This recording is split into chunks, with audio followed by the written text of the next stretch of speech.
everyone, today in this video I'm going to be checking out the KOORUI P01 24-inch computer monitor. I did receive this sample directly from KOORUI, but I want you to know that any opinion expressed in this video is strictly my own. That being said, if you're interested in the KOORUI P01, the link to it will be in the video description. I'm going to be checking out the KOORUI P01 24-inch computer monitor. Here's the monitor up close from the back. We got the KOORUI logo and branding. You'll see just a solid black cover here with some ventilation up at the top. Got a seam down here at the bottom. VESA mount, Kensington security lock, stand installation, as well as some additional product tech specs. We have all of our ports on this side here. Let's tilt that up. You'll see we have HDMI, VGA audio, and our DC plug. Looking at it from the very bottom, we got our speaker grills here.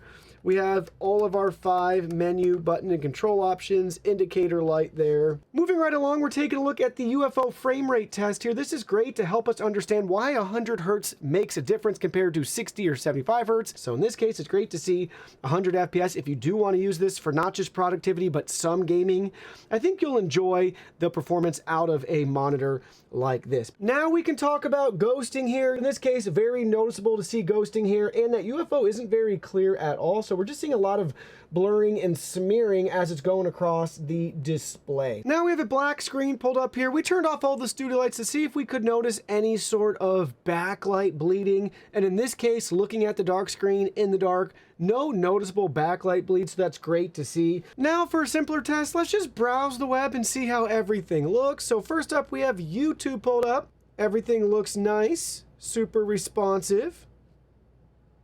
So if you want to consume a bunch of content, watch your favorite streamers, videos, that sort of thing, not gonna have any issues. We have The Verge pulled up. This is a popular tech blog.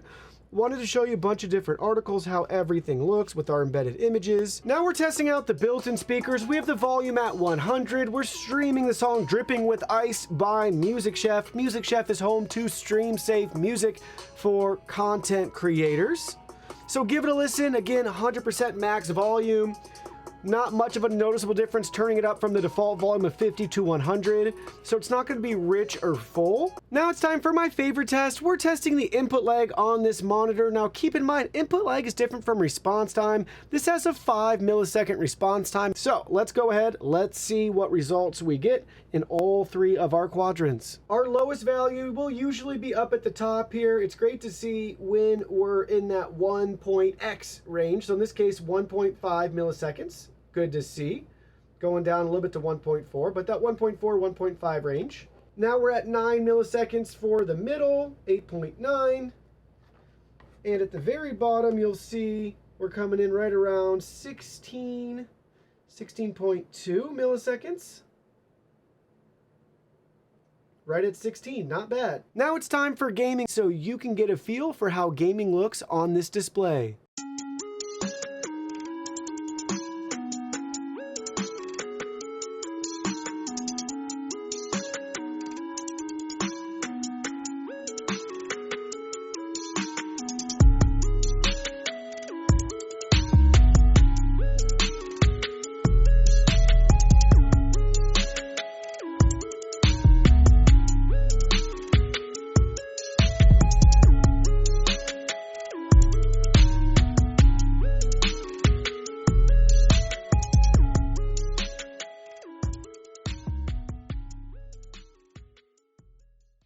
Don't worry, I haven't forgotten about you console gamers out there. We have a PlayStation 5 connected, and I wanted to show you our video output information so you know what you can realistically expect with your PS5 connected to this monitor. You're going to be getting 1920 1080 at 60 Hertz. And for you Xbox users out there, we got the Series X connected. You'll see very similar results, just like the PlayStation 5, 1080p for our resolution, and we'll be at 60 Hertz as well.